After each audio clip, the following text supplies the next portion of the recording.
Ladies and gentlemen, I'm so pleased and honored to open this fourth edition of this Common Good Summit, and I'd like to thank all of you who have worked for this particular event, particularly the TSE Challenge and Eco-Parisien teams. And we traditionally measure the success by looking at the capacity to sustain through time and remain energetic and be original as in the beginning. And for the fourth chapter in Paris, for the first time, this Common Good Summit has shown its usefulness and has not really lost anything about its ambition, which was there right from the start. We want to gather together all the companies whose commitment facing the ecological transition is really very important, and we are gathering together all the researchers who are looking at all the transitions in place at the moment. We want to open a dialogue space for ideas and actions, and because economy is first and foremost a science of the real and concrete in our transition period, where change should take place from the power and the state and from the individuals. And any arbitrations, any behavior is economical. And then we should also embody the useful economy which turns towards action and common good.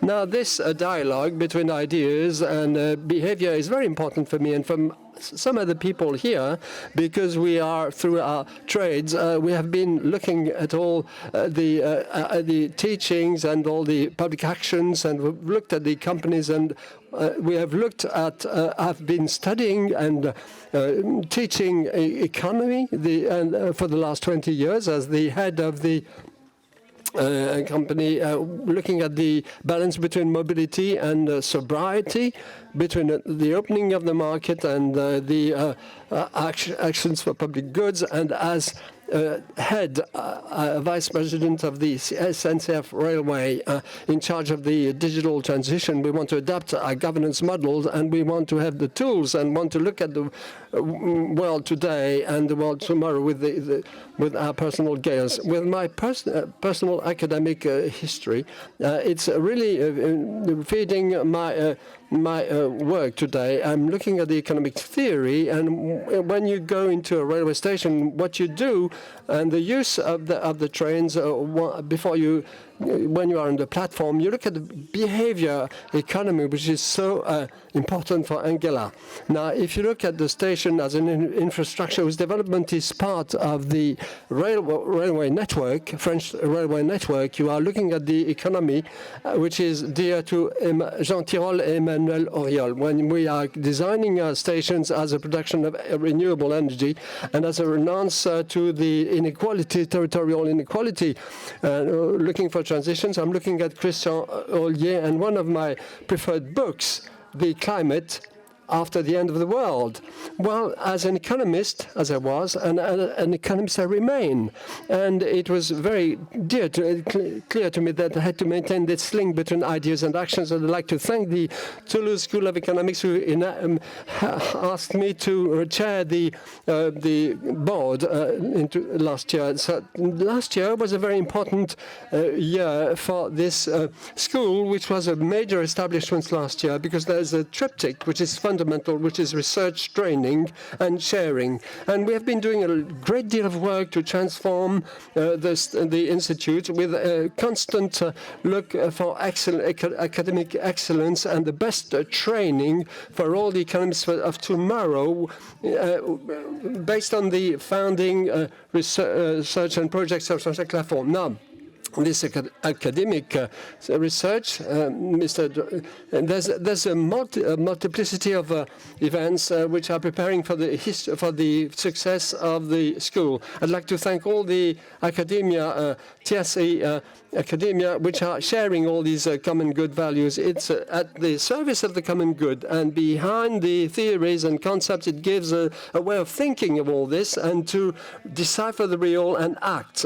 based on the behavior of all and every one of us and on the collective behavior. Now, I will not develop the mobility issue because it'll be tackled during these 2 days, and I just would like to recall that the way in which we are moving and tomorrow is at the very heart of the topic which we have to deal with today, find the right balance between the economic side, and we want to define a sustainable future. Now, the equilibrium is the whole issue which is asked through this particular topic today, which is who is going to pay for this?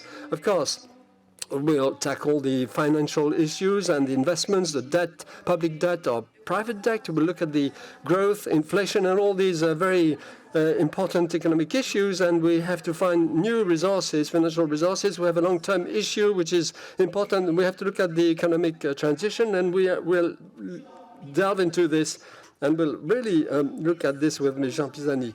But it's not only a matter of figures here, because you have to look at all the responses that can be, or answers that can be given. You have to look at the economic impact of all the actions, and you have also to consider the social, human, and environmental consequences that are based on these actions. Mr. Calcagno, I'd like to thank him for this too. Just like me, would like to recall that it's very important to invest 7 times more in the preservation of oceans if we want to leave them the chance, one chance of having collectively a future which is sustainable. Now, we should all be aware of our responsibility here. Now, the railway SNCF is in charge of various sectors like transport, constructions, and we are a mobility of people and goods company, and the market has been evolving a great deal with an increasing demand.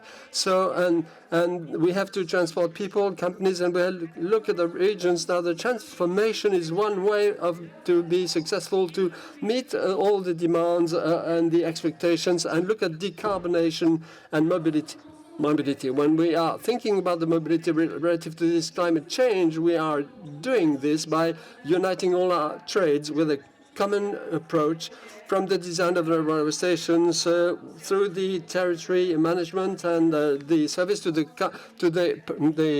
passengers. And this is how we are going to get in the trust of all our companies and citizens. Now, the previous chapters of this event had tackled the trust between citizens, between these citizens and the state, and also trust between the states. Now, it'll be exactly the same thing tomorrow morning, but because without any trust, there's no ability to work collectively to accept the changes that are needed relative to the climate change, but also relative to the economic and geopolitical context of the world.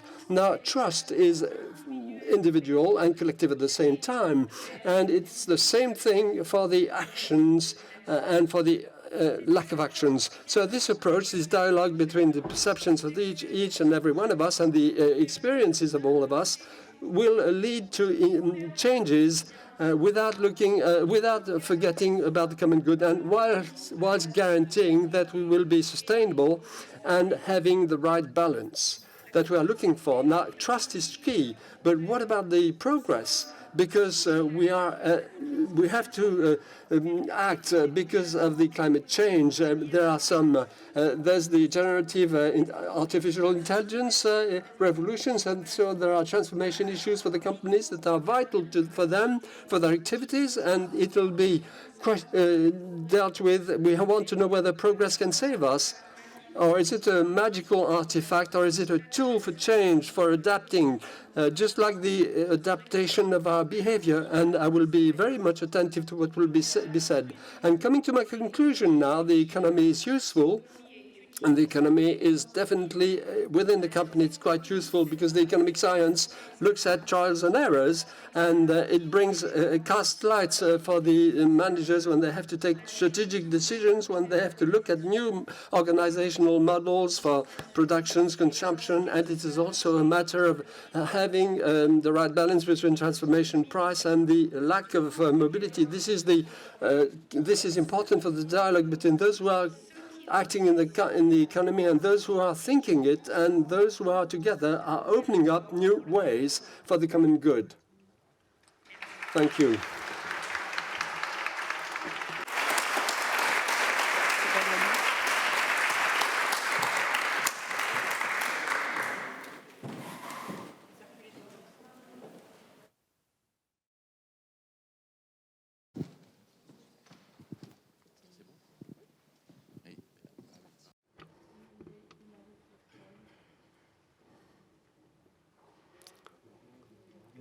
Well, ladies and gentlemen, my dear friends that I can see in the audience here, Mrs. Dolveck, Mr. Bofis, and all my friends here, Robert Calcagno, the head of the Oceanographic Institute, which is managing this House of the Ocean, in which I am particularly happy to welcome you today. And I'm very happy to welcome this new chapter of the Common Good Summit, and looking at the finance and aspect, but also and mainly, I'm very pleased because of the quality of all the organizers, the speakers, and also and mainly because of the audience we've got. I'm so happy to be with you today.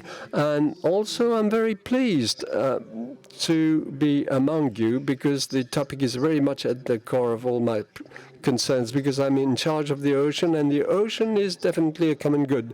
It's something which is very important because it will cover 71% of all the planet. So, of course, some economists and experts will be criticizing my conviction that this is a common good aspect, the ocean, but I'd like to discuss with all these people if they disagree with me. It's a common good. 71% of the surface of the planet is covered with oceans, and also it has the specificity that the ocean is not divided into a series of private parts, just like the nations on the earth. And this ocean is definitely part of the public domain. And we can go even further than that, because part of the greater part, that is 2/3 of the oceans, have no legal jurisdictions. In other words, no nations, no country is going to control 2/3 of the ocean. So if you take 2/3 of 71%, that's not half of the planet, which is private. But so it's not under the control of any state or country. It's the humanity or the galaxy of all the United Nations.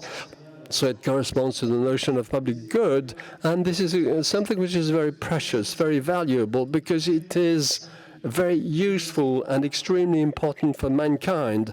And of course, it provides us with resources. We think about the fish, but also energy, minerals, that are so numerous, but also, and unfortunately, mankind considers the ocean as an area where you can throw away plenty of things, and so and there's too much pollution in this ocean. So it's very important that we should know, and that we should protect better the ocean. And I'm very pleased to state these words in this particular amphitheater, because it belongs to the House of the Ocean. It's part of the Oceanographic Institute, which was founded by the Prince of Monaco, Albert I, which reigned at the end of the 19th century, beginning of the 20th century. It was the great-great-grandfather of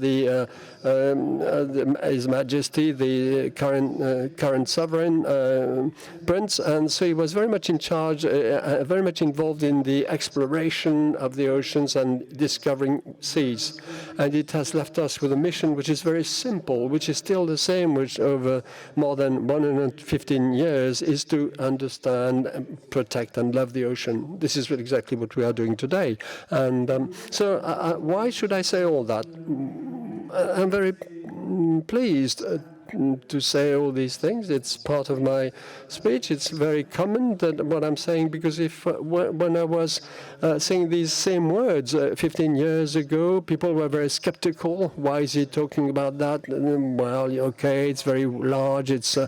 But I think that today people are more aware of the importance of the ocean than ever before for the common good of mankind, and it has progressed a lot, particularly through the awareness that we have made in partnership with the SNCF, the railway station, which is a partner, and which enables us to stage exhibitions on the platforms of all the stations to make people more aware of this. And beyond the public awareness, we have also been able to talk to politicians and heads of states, and the personality of the Prince, my President of Honor. This is opening many doors. And when I'm taking stock of all the last years, what I've found is that the diplomacy of the ocean has been progressing a great deal, and I'm so pleased. I'd like to give you 3 examples of that. The COP15 on the biological diversity, this is also a common good. We could talk about that during the course of the day, but this was taking place in Montreal about a year and a half ago. It concluded on the objective that we should protect 30% of all the areas, and this was an objective for the Earth, but also for the lakes, but also and new for the ocean surfaces. So we have this particular objective, 30%, which is valid for the ocean. Now, the second major diplomatic success, I'd like to indicate that 2/3 of the oceans are under the control of no nations. Now, how can we possibly manage half of the surface of the Earth? How can we possibly control and rule this ocean so that the fisheries should not be a rat race to find or to get the last fish?